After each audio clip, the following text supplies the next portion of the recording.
Betrayal came the moment I realized the man I legally adopted as my son was quietly telling others that everything I built was stolen from him. I did not confront him when I first heard the whispers. I did not ask questions. I did not defend myself. I listened. Because betrayal always speaks before it acts, and I wanted to hear every word it was willing to reveal. I had taken him in when he was already grown, already bruised by life, already carrying resentment he did not know how to name. He was not a child. He was a man in his mid-20s, drifting, angry, convinced the world owed him something it had never promised. I saw myself in that anger once. That was my mistake. I thought shared pain created loyalty. I was wrong. People assume adoption is always about kindness. They never talk about power. They never talk about the silent contract it creates. I gave him my name, my trust, my public backing. I placed him inside my reputation like a shield, believing proximity would heal him. Instead, he studied me. He watched how people respected my calm, how my words carried weight without volume, how silence followed me into rooms like an agreement already signed. And slowly, quietly, he decided he wanted all of it, without earning any of it. The first sign was small. Always is. A comment made casually, just loud enough to be heard. A joke framed as concern. A story retold with one detail changed. Nothing that could be challenged. Everything that could be remembered. I noticed how conversations stopped when I entered. How eyes shifted, not with fear, but with calculation. Respect does not vanish overnight. It erodes when someone you trust hands others a tool and tells them where to dig. I had built my life carefully. Not loudly. Not fast. Decades of restraint, consistency, and choices made when no one was watching. I believed legacy came from patience. He believed legacy could be taken. He started positioning himself as the victim of my guidance. He implied control where there was none. Pressure where there had only been support. In private, he praised me. In public, he questioned my integrity with a softness that sounded like concern. That is the most dangerous kind of accusation. People don't defend against concern. They absorb it. I heard he told someone that I adopted him not out of care, but image. That I needed a successor. That I used his struggle to polish my own reflection. None of it was true. All of it was believable. Because truth is heavy, and lies are light enough to travel. I could have ended it early. One conversation. One firm boundary. One exposure. But I had learned something long before him. People who want your downfall rely on reaction. Remove that, and they overplay their hand. So I let him speak. I let him attend meetings beside me. Let him sit in rooms he had not earned entry to. Let him think proximity meant ownership. I watched as he borrowed my language without understanding the discipline behind it. I watched as he tried to wear authority like a coat without learning how heavy it becomes in the cold. He started suggesting that decisions were his. That outcomes were shared. That failures were mine alone. He spoke of we when it benefited him and he when it protected him. I remained calm. That unsettled him more than anger ever could. Because calm denies conflict, and conflict was the stage he wanted. The moment I knew his plan was no longer rumor came when someone I had known for years looked at me with hesitation. Not accusation. Not judgment. Doubt. That look told me the infection had reached bone. I went home that night and sat alone in the dark. No music. No phone. Just the quiet I had spent my life cultivating. I replayed every interaction, every concession, every time I chose compassion over clarity. And I understood the truth I had avoided. I had not adopted a son. I had adopted a mirror that only reflected hunger. The next morning, I did nothing differently. That was the beginning of the end for him. I continued to support him publicly, continued to correct nothing, continued to allow him room to speak. But privately, I stopped shielding him from consequence. I stepped back just enough for his words to meet daylight without my shadow softening them. People reveal themselves when they think they are winning. He grew bolder, less careful. His stories became sharper. His tone changed. The concern faded, replaced by certainty. He began positioning himself not as someone harmed, but someone owed. And that is when others began to listen differently. Because entitlement has a sound, and it does not harmonize with truth. I never argued, never defended, never warned. I simply let time and consistency do what emotion never could. By the time he realized the room was no longer nodding with him, it was already too late. And the reputation he tried to destroy was about to become the instrument that exposed him. Injustice sharpened when I realized he wasn't just questioning my character, he was preparing witnesses. I could feel the shift before anyone said a word to me. That is how reputation changes.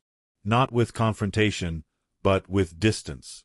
People who once spoke freely around me began choosing their sentences carefully. Not because they feared me, but because they were deciding where I stood. Neutral ground disappears quickly when a story needs sides. He understood that better than I had expected. He began showing up earlier than me, staying later, offering help no one asked for. He spoke in a calm voice, just like mine, but without restraint. He filled silences I intentionally left open. He answered questions that weren't directed at him. He smiled while doing it, the way people do when they believe they are becoming indispensable. I watched without correcting him. Silence is not weakness when it is deliberate. It is a test.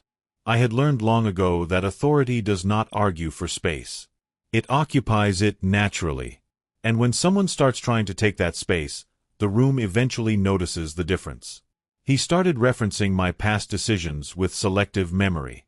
He framed my patience as hesitation, my caution as fear.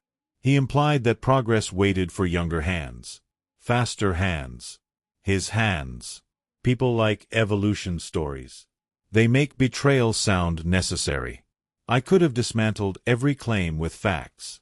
I had the documents, the timelines, the witnesses. But truth delivered too early looks defensive. And defense suggests guilt, even when none exists. So I waited. At home, our conversations became shorter. Not tense. Not cold. Just hollow. He stopped asking questions. Stopped listening. He talked at me, not to me. He had already decided I was something to be replaced, not understood. That is the moment respect dies. I noticed he avoided eye contact when others were present, but sought it aggressively when we were alone. Dominance is always insecure in private. He wanted reassurance I was no longer providing. He accused me once, quietly, of not supporting him enough. I asked him what support looked like. He couldn't answer. That told me everything. Because people who deserve support describe effort. People who feel entitled describe outcomes. He began collecting sympathy. Not loudly. Carefully. He shared fragments of his past, emphasizing struggle, abandonment, injustice. All true, in pieces. But he never mentioned the opportunities given. The patience extended. The doors opened without cost. Pain earns empathy. Gratitude earns trust. He offered only one. I heard that he referred to me as controlling. That word spreads quickly. It plants an image without requiring evidence. Control suggests motive. Motive invites investigation. Investigation invites reinterpretation. He was building a narrative, not attacking me directly. He wanted people to reach conclusions themselves. That way, he could deny responsibility while benefiting from the outcome. It was clever, but it lacked one thing: consistency. Because I remained the same. I did not tighten my grip. I did not withdraw support publicly. I did not change tone or behavior. And consistency exposes exaggeration. The more he pushed, the more his story required others to reinterpret years of stability as manipulation. That is a difficult sell when results still stand. Still, damage was being done. Quietly. Opportunities one had expected to move smoothly began slowing. Invitations softened. Decisions delayed. Doubt does not need proof. It only needs permission. I allowed it. Because patience is not passive when it is purposeful. I began documenting without announcing it. Dates. Statements. Witnesses. Not as weapons, but as anchors. Truth floats when emotions rise, and I needed weight. I also began stepping aside in moments where my presence had previously smoothed tension. I wanted others to feel the difference. Not dramatically. Just enough to notice friction where there had been flow. He mistook that for victory. He started speaking more freely. Less filtered. His concern turned into critique. His critique into suggestion. His suggestion into expectation. He spoke of the future as if it were already assigned to him. That was when people began asking questions. Not about me, but about him. Quiet ones. How long had he really been involved? How much responsibility had he actually carried? Why did his version of events change depending on the listener? I did not plant those questions. I simply stopped answering them for him. The hardest part was restraint. Watching someone misuse your trust tests the part of you that wants immediate correction. But I had lived long enough to know that rushed justice often leaves residue. I wanted resolution, not reaction. He confronted me one evening, frustration breaking through his composure. He accused me of undermining him by doing nothing. That almost made me smile. Doing nothing had unsettled him more than opposition ever could. I told him calmly that everyone earns their place in their own way. That pressure reveals character. That time clarifies confusion. He didn't hear the warning. He heard permission. From that point, his ambition lost its mask. He began aligning himself openly with people who saw advantage in change. He spoke of modernization, of efficiency, of removing obstacles. I had become the obstacle in his mind. And obstacles, to people like him, are not negotiated with. They are removed. What he did not understand was that I had already stepped out of his way. And when someone moving too fast finds no resistance, they often stumble on their own momentum. I let him carry the weight of his words alone. Let him commit to timelines he could not manage. Let him promise results he could not deliver without support he had quietly burned. The room began to notice. Not all at once, but enough. Because credibility does not collapse loudly. It thins until it can no longer hold shape. I could see the doubt forming behind people's eyes again, but this time it was not directed at me. It was turning toward him, and he felt it. His tone sharpened. His explanations lengthened. He began over-clarifying, over-justifying, over-performing confidence. People who are secure do not explain themselves repeatedly. I remained unchanged. The contrast became undeniable. He had tried to destroy my reputation by borrowing it. And now, with no foundation beneath him, he was learning what happens when borrowed authority is returned, damaged. This was not revenge yet. This was preparation. And he had already provided everything I would need. Danger became real the moment I understood he was willing to burn everything, including himself, if it meant watching me fall first. That realization did not come from anger. It came from clarity. People who seek power want control. People who seek revenge want damage. He wanted both. I began noticing how often he framed conversations around urgency. How delays were no longer strategic but costly. How caution was suddenly framed as sabotage. He wasn't just pushing forward anymore. He was pushing past. Past reason. Past alignment. Past accountability. And when someone stops caring who gets hurt, you must stop pretending the situation is harmless. He started bypassing me completely. Making promises in rooms I wasn't invited into. Offering solutions that depended on authority he did not possess. He spoke with certainty, not because he knew, but because he needed others to believe he did. That is when I understood the risk was no longer reputational alone. It was structural. He was rearranging trust.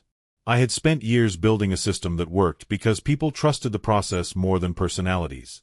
He was trying to reverse that. to center everything around himself, to make loyalty personal, not principled. That kind of shift never ends well. I could feel the strain in conversations. People were being asked to choose without being told they were choosing. That creates quiet resentment. Resentment looks for an outlet. I still did not intervene publicly, because the more pressure he applied, the more visible the cracks became. He made one critical mistake. He assumed silence meant absence. But I was present everywhere that mattered, just not loud. I continued showing up on time, leaving on time, speaking only when necessary, delivering exactly what I always had. No more, no less. Consistency is unsettling to someone trying to provoke chaos. He began exaggerating timelines, claiming credit prematurely, framing ongoing efforts as completed successes. People don't mind ambition. They mind being misled. Small failures began surfacing. Missed details. Overlooked consequences. Things I used to quietly correct before they became visible, I now allowed to stand. Not to punish. To reveal. Because competence does not need protection. Incompetence relies on it. He blamed others first. External factors. Resistance. Old systems. Eventually, subtly, me. But the room was no longer listening the same way. They had heard too many versions. One afternoon, someone asked him a simple question. One I knew he couldn't answer without admitting he had overstated his role. He paused too long, spoke too broadly, avoided specifics. That pause changed everything. Trust is lost in moments like that. Not dramatically. Quietly. I watched people exchange looks. The kind that say nothing but decide everything. Later that day, I received a message from someone I hadn't spoken to in weeks. No accusation. No apology. Just a neutral question that confirmed what I suspected. They were paying attention again. That night, I reflected on how easily kindness can be mistaken for weakness. How giving someone access can teach them where to strike. I did not regret adopting him. I regretted not setting clearer boundaries sooner. But regret is useless if it doesn't inform action. So I prepared for the final phase. Not exposure. Not confrontation. Alignment. I began quietly reinforcing systems he had ignored. Reconnecting with people without discussing him at all. Recentering conversations on values, not outcomes. Letting others rediscover why things had worked long before he arrived. I never discredited him. I simply removed myself as his shield. He felt it immediately. His messages became more frequent. His tone less composed. He asked for meetings with urgency he could no longer mask as collaboration. He accused me of abandoning him when he needed guidance. I reminded him calmly that independence requires ownership. That leadership does not borrow authority. It earns it. He did not hear wisdom. He heard rejection. That was the moment his respect turned into resentment. He began speaking recklessly, making statements he couldn't defend, offering narratives that contradicted documented reality. People began comparing notes. Quietly, carefully. Truth does not need coordination, only time. When the tipping point came, it was not dramatic. There was no confrontation, no raised voices, no public reckoning. There was a meeting he was certain would secure his position. I attended. I listened. I spoke last. Not to defend myself. Not to accuse him. I asked questions. Simple ones. Specific ones. The kind that require clarity. He answered the first confidently. The second defensively. The third vaguely. By the fourth, his certainty had dissolved into explanation. Explanations reveal more than statements ever do. I watched realization spread across the room, not about me, but about him. About the gap between confidence and competence. Between ambition and integrity. When I finished speaking, I did not conclude. I left silence. And silence did what it always does. It allowed truth to land.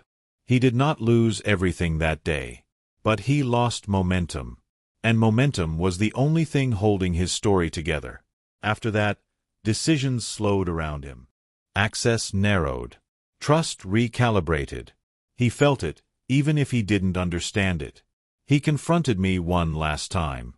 Accused me of orchestrating his downfall. Of manipulating perception. Of waiting for him to fail. I looked at him calmly and told him the truth. I said I never pushed him forward. I never held him back. I only stopped catching him. That ended the conversation. Not because he agreed, but because he had no response. The quiet revenge was complete before either of us named it.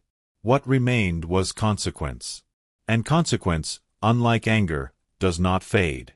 As he walked away from my life, from my name, from the reputation he tried to wear, I felt no triumph. Only relief. Because justice does not need celebration. It needs closure. And mine had arrived. Betrayal deepened when I realized the damage he caused would outlive his presence unless I rebuilt trust without ever mentioning his name. The day after he stepped out of my orbit, the silence felt different. Not empty. Reset. There is a kind of quiet that follows storms. Not relief, not peace, but assessment. People watch to see what grows back. I did not rush to explain anything. Explanations reopen wounds that are already closing. Instead, I returned to basics. Work done well. Words chosen carefully. Commitments kept without reminders. I knew that the only way to restore confidence was to behave as if it had never been lost. Trust does not come from convincing. It comes from continuity. Some people expected me to celebrate. Others expected retaliation. A few expected confession. I offered none of it. I kept my routine unchanged. That unsettled those who had grown comfortable with drama.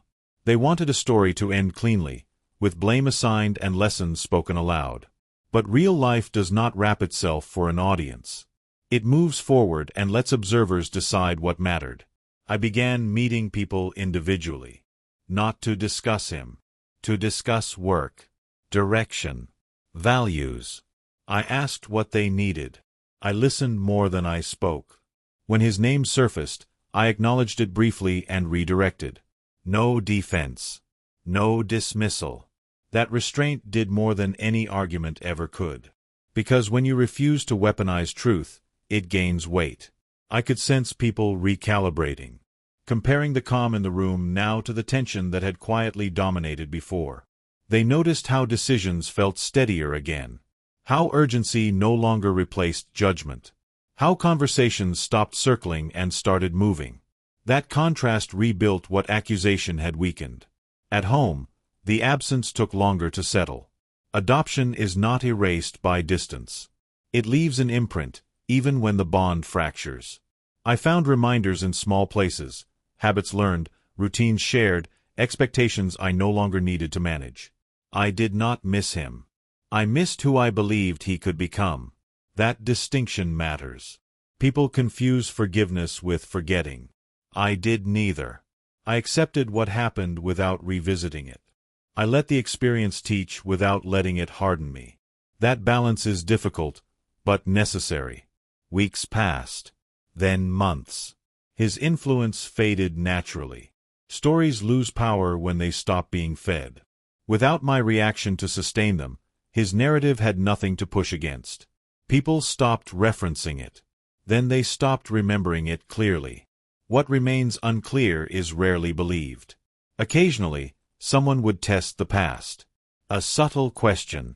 A sideways comment. I answered with consistency. Never bitterness. Never superiority. Just alignment with facts and forward motion. That is how reputations heal. Not with defense. With reliability. I was careful not to overcorrect. Overcorrection smells like guilt, even when it's just fear. I allowed imperfections to exist. I owned mistakes when they occurred. Transparency, when calm, disarms suspicion. I noticed something else during that time. People who had quietly sided with him began adjusting their behavior. Not apologizing. Just softening. Returning to neutral ground. Offering cooperation where there had once been distance. I accepted it without comment. People need dignity when they change their minds. One afternoon, I was asked directly if I regretted bringing him into my life. The question was not hostile. It was honest. I paused before answering. Regret simplifies things too much. I said that I regretted the assumption that kindness alone teaches responsibility. That I had learned boundaries are not cruelty. They are clarity. The person nodded. Nothing more needed to be said. That conversation marked a shift. From that point forward, the past became context, not currency. I focused on reinforcing systems that did not depend on personality. Processes that held regardless of who participated. That way, no single voice could distort direction again. I made leadership quieter. Authority less visible. Responsibility shared but accountability precise. It took time, but the structure became stronger than before. Ironically, his attempt to dismantle it forced me to refine it. That is the quiet irony of betrayal. It sharpens what survives it. I heard later that he struggled after leaving. That he blamed circumstances. That he repeated versions of the same story elsewhere. Always with a different villain. Always with the same ending. I did not intervene. Some lessons cannot be transferred. They must be lived. When I thought of him, it was without anger. Without satisfaction. Just understanding. He had mistaken proximity for entitlement. Access for ownership. And when that illusion collapsed, he had nothing left to stand on. I did not wish him harm. But I no longer wished him closeness. There is a difference between compassion and permission. As time settled, I realized something unexpected. My silence had not only protected me. It had revealed me. People saw patience without passivity. Strength without spectacle. Justice without vengeance. That combination is rare, and when it appears, it recalibrates how others behave. They became more careful with their words. More thoughtful with their assumptions. More aware that calm does not mean disengaged. That awareness is its own form of leadership. I had adopted him believing I could offer stability. In the end, the experience reminded me why stability must be rooted in self-discipline, not sympathy. The chapter closed without ceremony. No reconciliation. No public reckoning. No final message. Just distance. And distance, when earned, is a form of peace. I moved forward carrying the lesson quietly, the way the most durable lessons are carried, not as warnings, but as standards. Injustice lingered in the aftertaste of his departure, because repairing what was quietly damaged demanded more patience than exposing what was loudly broken. I learned quickly that absence does not erase impact. It only removes the source. The residue remains in habits, in hesitation, in the subtle way people protect themselves when they believe trust can be withdrawn without warning. So I adjusted my pace. Not slower. More deliberate. I stopped assuming understanding. I clarified expectations gently, consistently. I reinforced the idea that stability was not personality-driven. That no one needed to align themselves with an individual to be safe. That was important. Because his greatest disruption was not the accusations. It was the insecurity he introduced. People had learned to second-guess where they stood. I made it a point to remove ambiguity wherever possible. Clear roles. Clear decisions. Clear ownership. Calm delivery. Clarity is kindness when delivered without ego. I noticed how often people waited for permission before speaking. That had not always been the case. Silence can spread if it feels safer than honesty. I began inviting disagreement again. Not performatively. Privately. Thoughtfully. Some resisted at first. Trust does not rebound on command. But consistency does its work quietly. I also examined my own role more closely. Not to blame myself, but to understand where my restraint had blurred into avoidance. Where patience had replaced firmness. Where I had hoped maturity would emerge without structure to support it. Leadership requires balance. Too much control creates rebellion. Too little creates entitlement. I had leaned too far toward faith. That would not happen again. I implemented guardrails that made expectations visible long before they became tests. Nothing harsh. Nothing punitive. Just systems that made accountability automatic, not personal. People responded to that more than I expected. Order calms nervous systems. It allows people to focus on contribution rather than positioning. Over time, the atmosphere changed. Conversations became less political. Decisions less performative. That told me we were healing. Occasionally, someone would still reference him indirectly. A comparison. A cautionary note. I acknowledged the sentiment and redirected toward principle, not behavior. Principles outlast examples. I did not want his shadow defining our future. At home, the process was quieter. I removed reminders I no longer needed. Not angrily, just practically. Objects lose meaning when the story behind them ends. I reorganized my space to reflect who I was now, not who I had tried to rescue. That was harder than I expected. Not because I missed him, but because I missed the belief that effort alone redeems. Letting go of that belief required humility. There were moments I questioned whether I had been too cold, too strategic, whether a different approach might have reached him. But those thoughts faded when I remembered how often clarity had been offered and dismissed. You cannot teach someone to value what they believe they are owed. That realization did not make me cynical. It made me precise. I became more intentional about who I invested in. Less focused on potential. More on patterns. Potential is abstract. Patterns are real. People reveal themselves not in what they promise, but in how they respond when limits appear. I paid attention to that. Months later, I was told that some people had privately apologized for believing parts of his story. They did not approach me directly. They spoke through behavior. Support offered without agenda. Cooperation without hesitation. That was enough. Public apologies are rarely sincere. Behavioral correction usually is. I accepted it without comment. There is dignity in letting people save face when they choose to return to integrity. One evening, I sat alone and considered the arc of the entire experience. Not as a wound, but as instruction. I realized that adopting him had not been a mistake. It had been a test. Not of him. Of me. It tested my boundaries. My discernment. My willingness to act without reacting. My ability to trust process over impulse. In that sense, it refined me. The quiet revenge I had carried out was never about making him fail. It was about refusing to collapse into the version of myself he needed me to become in order to justify his narrative. I did not become bitter. I did not become defensive. I did not become smaller. I stayed myself. And that was the outcome he could not control. Over time, people stopped associating my name with the conflict entirely. It became irrelevant. Stability returned as the dominant memory. That is how history is written, by what endures, not what interrupts. I sometimes wondered if he ever understood what happened. If he ever realized that his greatest loss was not opportunity, but trust. That he had mistaken manipulation for influence. But understanding is not required for consequence. Life teaches whether we listen or not. By the end of that period, the situation had fully resolved without a single public confrontation. No raised voices. No dramatic exits.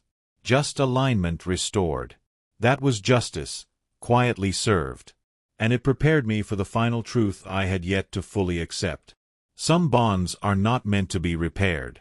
They are meant to be released. Shock returned when I understood that letting go was not the end of the lesson, but the beginning of a deeper responsibility I could no longer ignore.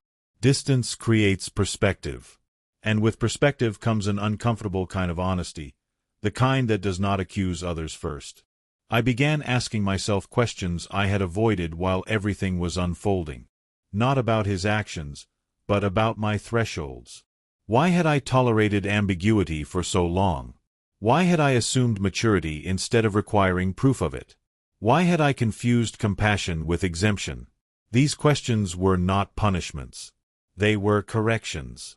I realized that my calm had sometimes protected others from consequences they needed to face. That restraint, while well-intentioned, can delay growth. Shielding someone from failure teaches them to expect rescue, not responsibility. That was my error. Acknowledging it did not weaken me. It sharpened me. From that point forward, I redefined my role. Not as someone who absorbs chaos quietly, but as someone who sets conditions clearly and allows outcomes to follow naturally. That shift was subtle, but profound. People felt it. Conversations became more honest. Expectations clearer. The environment more stable. Not because I demanded it, but because clarity invites alignment. I also understood that forgiveness does not require proximity. You can release resentment without reopening access. That distinction freed me from a burden I hadn't realized I was carrying. I forgave him privately. Not because he asked. Not because he deserved it. But because I no longer needed the weight of unfinished emotion. Forgiveness is not reconciliation. It is detachment with dignity. As time passed, his name became just that, a name. No charge. No reaction. That neutrality told me the chapter had truly closed. Occasionally, I would hear distant updates. None flattering. None surprising. A pattern repeated is no longer a mystery. I felt no satisfaction in that. Only confirmation. The experience changed how I viewed loyalty. I stopped seeing it as something given in exchange for care. I began seeing it as something earned through consistency and respect for boundaries. Loyalty that demands exemption is not loyalty. It is leverage. I also became more mindful of how power operates quietly. Influence does not announce itself. It reveals itself in who others turn to when uncertainty appears. I noticed that people came to me more often now, not for protection, but for clarity. That mattered. Because leadership is not about being central. It is about being steady. The final stage of resolution arrived without announcement. One day, I realized I no longer thought about him at all. Not in frustration. Not in reflection. Just absence. That is how you know something has ended. The story had taught its lesson fully. Not everyone you save will be grateful. Not everyone you guide will follow. And not everyone you give access to will honor it. But that does not mean you stop being generous. It means you become wiser about where generosity flows. Looking back, I see now that the quiet revenge was never against him.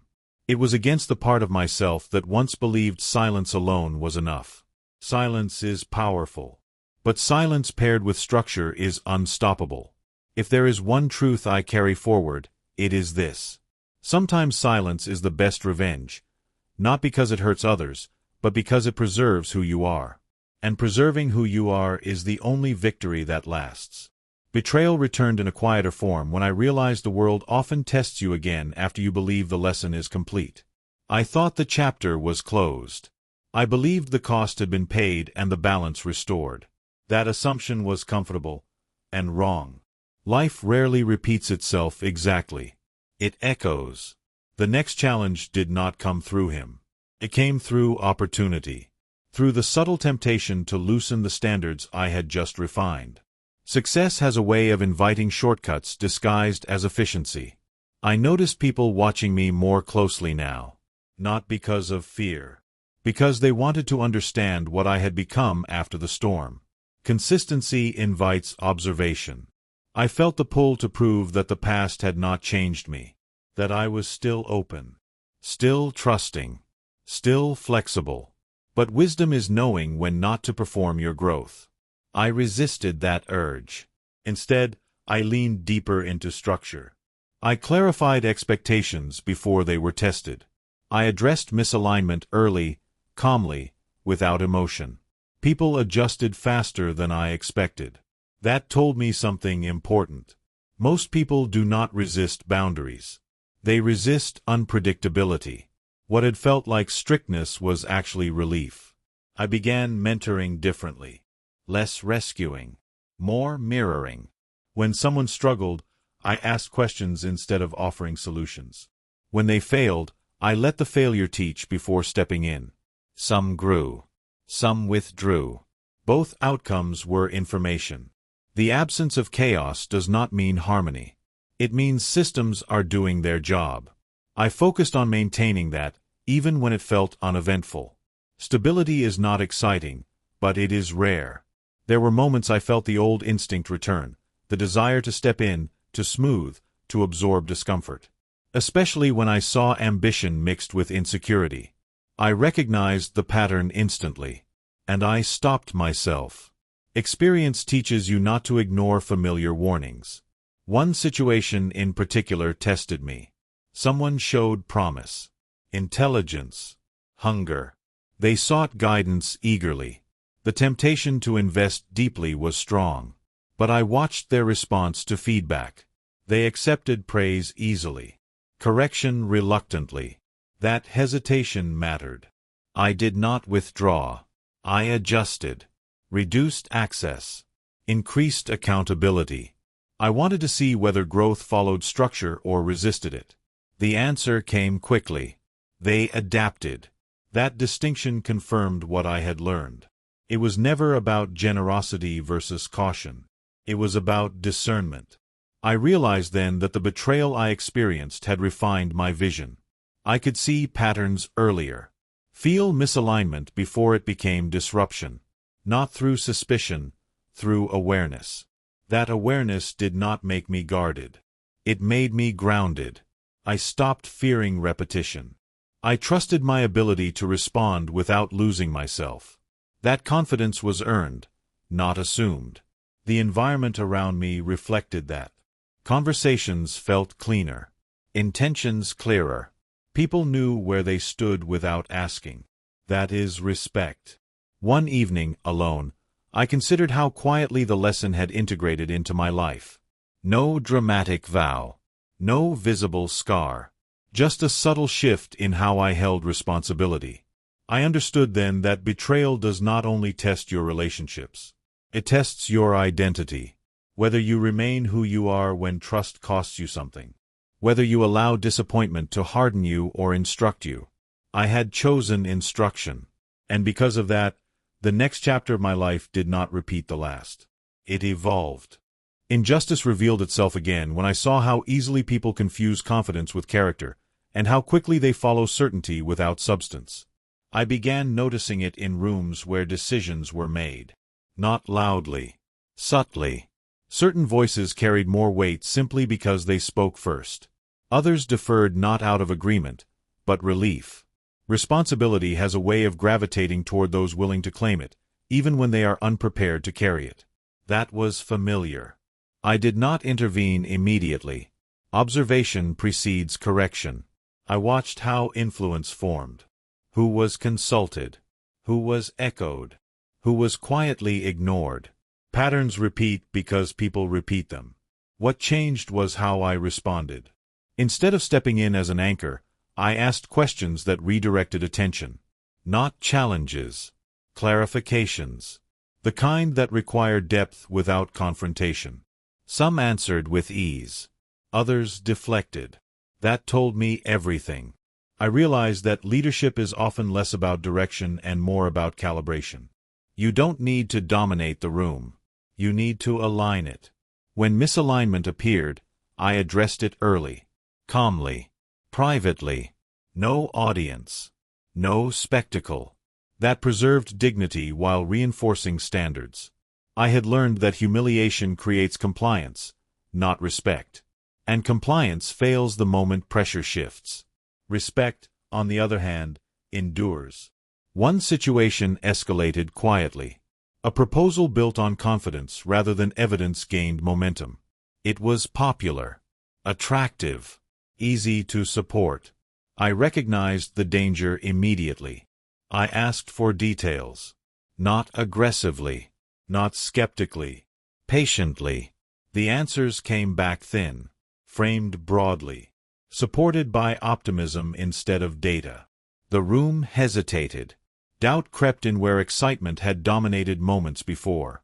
That pause saved us from a costly mistake. No one thanked me publicly. They didn't need to.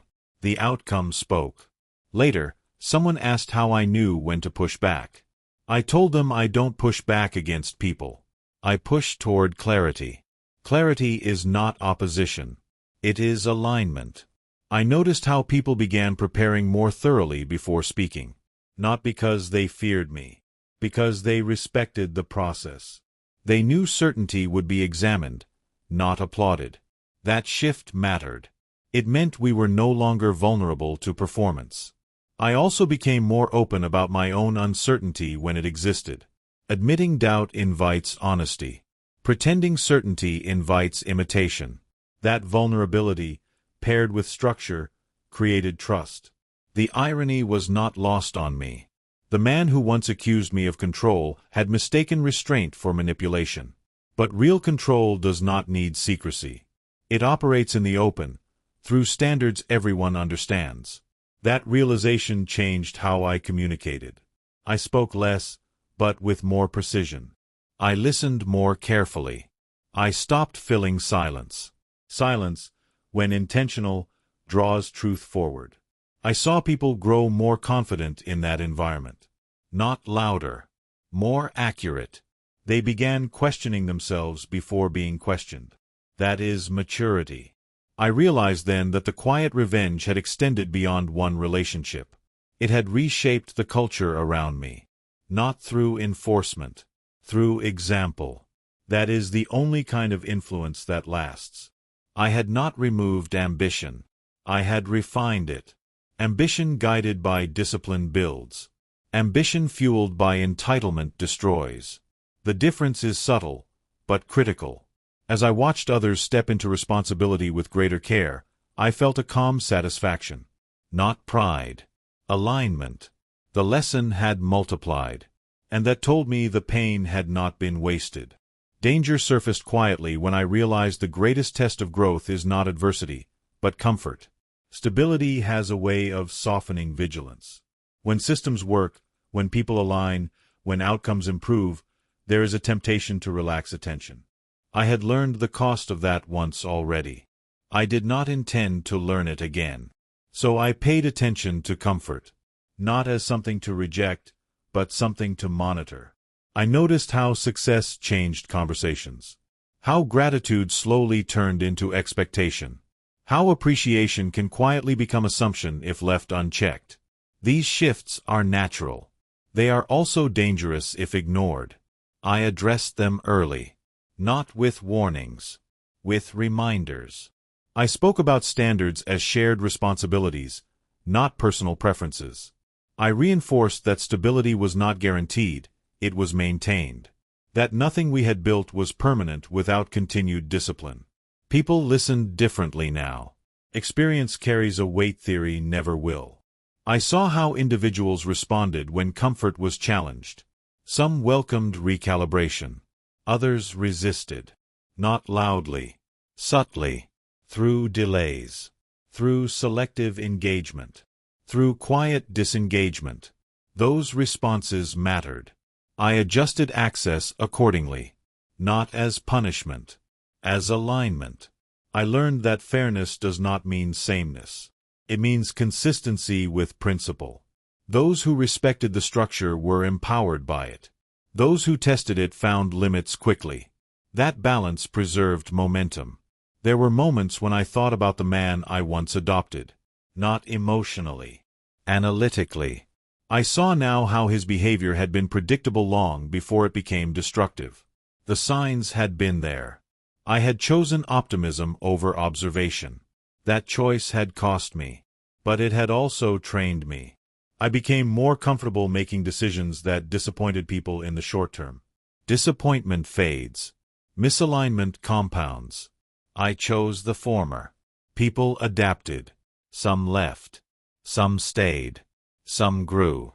All outcomes were honest. One evening, after a long day of measured decisions and quiet corrections, I sat alone and felt something unexpected. Peace. Not relief. Not triumph. Peace. The kind that comes when your actions align with your values without explanation. I realized then that the story had never been about revenge. It had been about reclamation. Reclaiming authority without aggression. Integrity without performance. Strength without spectacle. The betrayal had taken something from me. The response had given more back. I understood now that wisdom is not the absence of trust. It is trust guided by clarity. Boundaries do not limit generosity. They protect it. As I looked forward, I felt no fear of repetition. Patterns no longer threatened me. I could see them, name them, redirect them. That confidence was quiet, earned, and it marked the true turning point, not in circumstance, but in self. Shock settled in when I realized the revenge I had practiced quietly was about to be tested in a way that would reveal whether it was wisdom or just restraint. Opportunity returned wearing a familiar face. Not him, but someone like him. Different history, different words, same hunger. They arrived during a period of calm, when systems were strong and outcomes predictable. That is when disruption slips in unnoticed, not through force, but through flattery. They admired the structure, praised the culture, spoke respectfully of the discipline that held everything together. They asked thoughtful questions, listened carefully, too carefully. I noticed. People who listen only to repeat your words back to you are not learning. They are mapping. I did not close the door. I narrowed it. Access is not binary. It is adjustable. I allowed involvement, but not influence. Participation, but not authority. I wanted to see how patience sat with them. It did not sit well. They began pushing gently, testing timelines, suggesting shortcuts framed as innovation, asking for exceptions, just this once. Each request reasonable in isolation. Patterns emerge in repetition. I declined without explanation. Not coldly, calmly. Each refusal revealed something new. A shift in tone. A tightening of language. Subtle frustration disguised as understanding. Respect offered, but conditional. Conditional respect is negotiation. I remembered that lesson well. The situation escalated when they attempted to bypass structure under the assumption that success justified speed. They did not announce it. They assumed no one would notice. I noticed. I addressed it privately, clearly, without accusation. I stated the boundary and the reason behind it. They smiled, agreed, apologized, and then repeated the behavior. That repetition was the confirmation I needed. People show you who they are when correction costs them something. I did not escalate. I withdrew support. That is often enough. Without my reinforcement, their momentum slowed. Their influence stalled. They began encountering resistance they had not anticipated. Systems that once accommodated them now required compliance. They reacted poorly, not publicly, internally, through impatience, through subtle defiance, through implication that progress was being held back. The language was familiar. I saw the echo clearly now. This was the test. Would I confront loudly, expose early, or allow the structure to do what it was designed to do? I chose the structure. I reinforced expectations across the board. No mention of them. No spotlight. Just alignment. Processes tightened. Accountability clarified. Those who respected it thrived. Those who relied on flexibility struggled. The difference became visible. They began positioning themselves as misunderstood, as underutilized, as constrained by systems meant for smaller minds. The rhetoric was predictable. I did not respond. Silence, when paired with consistency, creates friction for those who rely on narrative. They sought allies, found few. The culture had changed. People no longer confused confidence with competence. They asked questions now, requested clarity, expected follow-through. The environment rejected them quietly. Eventually, they approached me directly. Frustration barely contained. They accused the structure of being rigid, of suppressing initiative, of limiting growth. I listened fully. Then I said one sentence. I told them structure does not limit growth. It reveals who is prepared for it. That ended the conversation. Not because they agreed. Because they understood the boundary was immovable. They left soon after. No drama. No damage. That was the moment I knew the revenge had transformed into something else. It was no longer reactive. It was preventative. The lesson had taken root. The betrayal that once threatened to undo me had refined my judgment to the point where disruption could no longer gain traction. Quiet justice does not announce itself. It simply makes harm ineffective. And that is power properly held. Betrayal lost its edge when I realized the truest form of revenge is creating a life where the same harm can no longer reach you. After they left, nothing collapsed. No tension lingered. No alliances fractured. The system absorbed the departure without disruption. That told me everything. Strength is measured by what continues when something exits. I watched closely in the days that followed. Not for signs of relief, but for residue. People often carry unspoken doubts after near conflicts. I wanted to be sure none remained. I addressed the team calmly. Not about the person. About principle. I reminded them that momentum built on shortcuts is fragile. That discipline protects creativity, not suppresses it. They nodded. Not out of obligation. Out of understanding.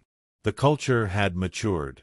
I realized then that leadership had quietly shifted from me to the system itself. I was no longer the center. I was the steward. That is the goal most people never reach because they confuse control with relevance. I welcomed the change. It freed me. With fewer fires to manage, I had space to think again, to reflect, to anticipate rather than react. That space is dangerous in the wrong hands. In the right ones, it becomes vision. I began planning longer term. Not expansion for its own sake. Sustainability. Legacy. Structures that would outlast personalities, including mine. That thought once would have unsettled me. Now it grounded me. I revisited the original betrayal with fresh eyes.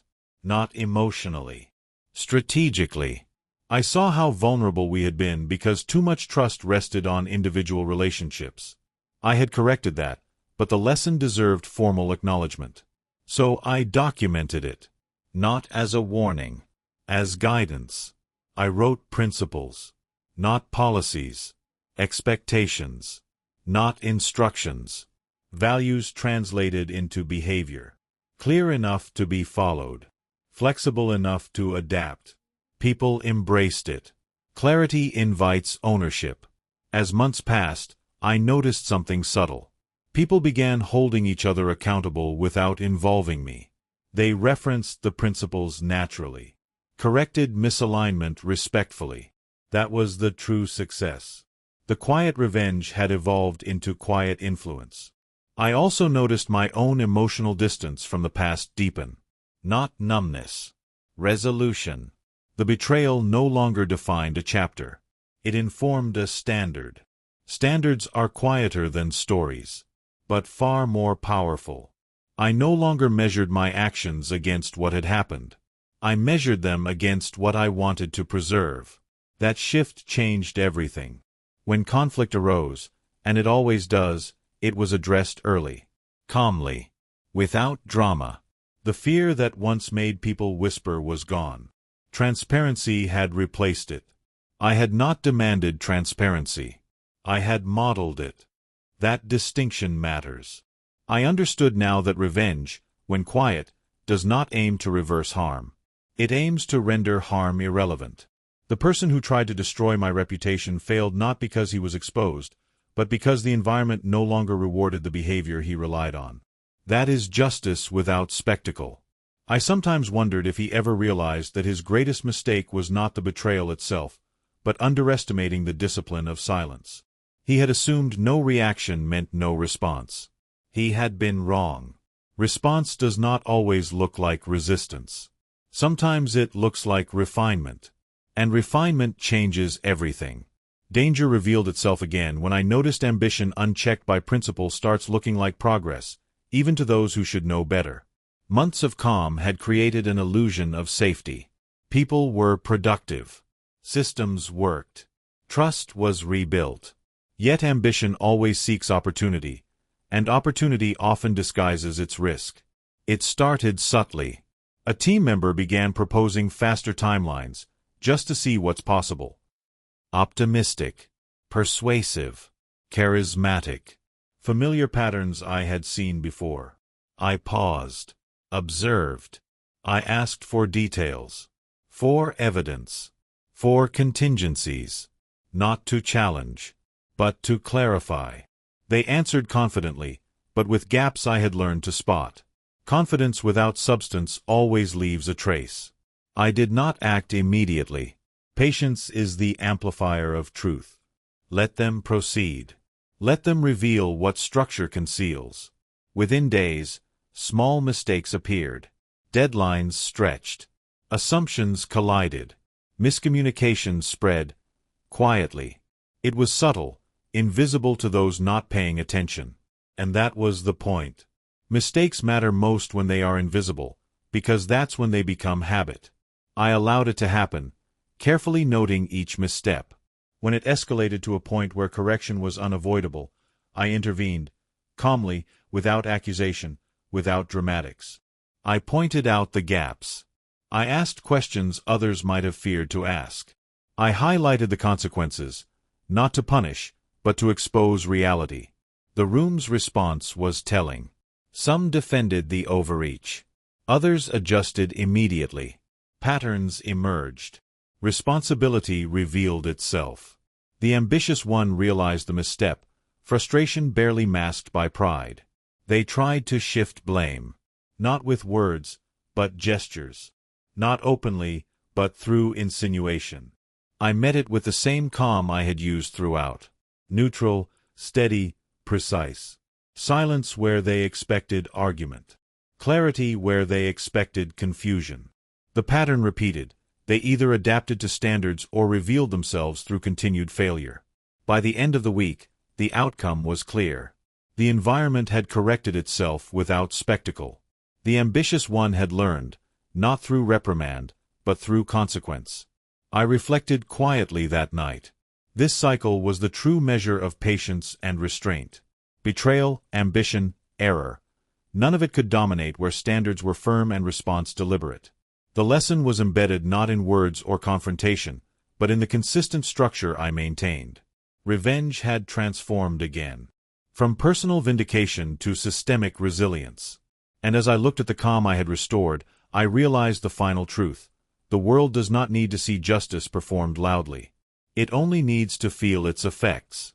Shock returned when I realized that the quiet victories I had cultivated were only the beginning, that real justice unfolds over time, long after emotions have settled.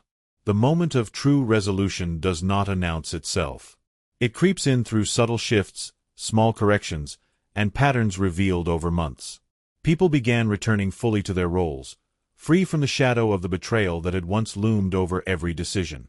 I observed without interruption, not because I feared repetition, because I wanted confirmation. Trust, once shaken, cannot be rebuilt by words alone. It must be experienced again, and that requires patience. I began allowing responsibilities to flow naturally, not assigning, not micromanaging.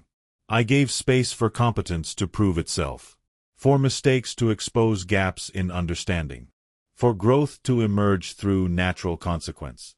And it did. People who had hesitated during the turmoil now stepped forward. They acted decisively. They corrected errors before being prompted. They shared insight instead of waiting for approval. Leadership no longer depended solely on me. It had multiplied quietly. That multiplication was justice in itself. I noticed how those who had once been overconfident now tempered their actions with awareness. They understood, without my interference, what discipline and consistency required. The lessons the betrayal taught me had echoed through the team, shaping behavior without confrontation. One evening, I revisited the records and notes I had kept during the months of conflict. Not for revenge, not for accusation, but for clarity. I wanted to ensure the trajectory I had anticipated was manifesting as intended. It was. Success measured not in triumph over another, but in the restoration of stability and integrity. That is the essence of moral justice. I also observed the ambitious individuals who had tested boundaries. They had been corrected by circumstance, guided by structure, and, in many cases, had grown into their roles properly. Others, who could not adapt, naturally fell back. Neither was forced. Each outcome emerged from patterns and choices. I recognized that revenge had transformed completely. What had begun as quiet observation and patient correction became a larger system of resilience. The betrayal no longer defined a single story. It had become a framework for understanding human behavior. And as I walked through the office, observing calm, efficient collaboration, I realized something profound. Justice does not always need to be enacted by a person. It often works best when it emerges from principles applied consistently over time. The environment itself became the instrument of correction. The structures I had refined and reinforced ensured that ambition aligned with responsibility. That integrity was rewarded more than performance without accountability. That trust, once fragile, became durable. I allowed myself a rare moment of reflection. I did not feel satisfaction toward the person who had betrayed me. I felt confirmation that patience, observation, and restraint, guided by clarity, could create outcomes far stronger than any act of confrontation. The world had corrected itself quietly. I had not interfered. And yet justice had been served. Betrayal faded completely when I realized that the most enduring revenge is not retaliation, but letting systems, truth, and time do the work for you. I observed how people adapted, not just to the absence of disruption, but to the presence of consistency. When a team sees calm applied repeatedly, without favoritism or anger, it begins to mirror that behavior naturally. Habits change quietly. Patterns correct themselves without spectacle. I did not interfere. I did not need to. Some individuals who had once challenged authority now approached decisions differently. They measured outcomes against principles instead of ambition. They asked questions before acting. They sought clarity instead of shortcuts. Leadership was no longer a single voice. It was shared through consistent standards. That shift revealed a truth I had known but rarely experienced. The strength of a system exceeds the power of one person's ambition or deceit. I revisited the ambitious individual who had tested boundaries. Observed their performance under new expectations. Those who could adapt thrived. Those who could not naturally fell away from influence. No confrontation. No punishment. Just natural consequence. This is the difference between revenge and justice. Revenge requires personal investment. Justice requires patience. Justice lets the truth emerge, supported by structure. I reflected on my own role in all this. My quiet corrections had never been for show. They had never been to humiliate or assert dominance. They were about restoring equilibrium, about ensuring that ambition did not overpower integrity. I saw how much this approach had changed me. I was no longer reactive. I no longer measured my worth by others' missteps. I measured it by alignment. My alignment with principles, with discipline, with clarity. That is the power of moral revenge. Weeks passed. Months passed. And the environment remained stable. Confidence returned naturally. Conversations regained honesty. Decisions became easier, not because people feared consequences, but because they understood expectations. They had internalized the lessons that betrayal had once forced me to enforce. I noticed how people now approached mistakes differently. Not defensively. Not to deflect blame. They acknowledged them openly, corrected them promptly, and moved forward. The culture had shifted from reaction to reflection. That realization was deeply satisfying, not because it avenged the betrayal, but because it proved that integrity, patience, and clear boundaries achieve more than anger ever could.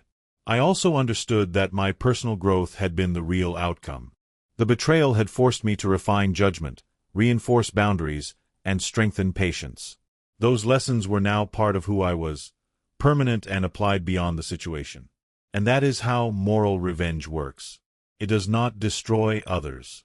It protects and cultivates yourself. It shapes outcomes indirectly, with wisdom as its guide. Shock lingered quietly when I realized the full weight of what had been restored, that the real victory was invisible, yet undeniable. By now, months had passed since the disruption began. The ambitious, the reckless, and the deceitful had revealed themselves through patterns, not arguments. Some adapted. Some departed. None broke the system. None weakened the culture. I walked through meetings, watched collaboration, observed decision-making. Calm, deliberate, and thoughtful processes replaced the tension that had once existed. People were aligned, not out of fear, but because the principles had become internalized. I realized the betrayal that once seemed catastrophic had actually prepared the ground for this outcome. Had I not been tested, I might never have strengthened the structures, clarified expectations, or learned the limits of patience. True justice, I understood, does not need spectacle. It requires endurance, consistency, and insight. The consequences we cannot control often correct behavior more effectively than any punishment we could impose. I reflected on the ambitious individuals who had tested boundaries. Some had grown. Some had left. Some lingered cautiously. All outcomes were fair because they were natural, neither accelerated nor obstructed.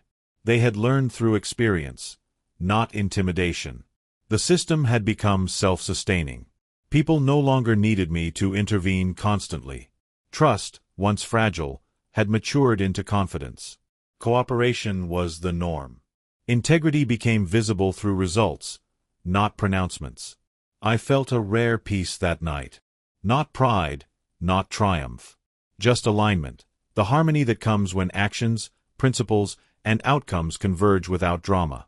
I thought back to the one I had once adopted, the betrayal that had cut deeply, the patience required to respond without reaction. I realized that my quiet restraint had not been a weakness. It had been the instrument of long-term justice. The lesson was clear: revenge does not require spectacle. It does not demand recognition. The most effective form is often subtle, measured, and principled. In the end, the betrayal became a guide, not a wound. It taught me discernment, patience, and the power of consistent action. It demonstrated that allowing truth, structure, and time to operate often accomplishes more than confrontation ever could.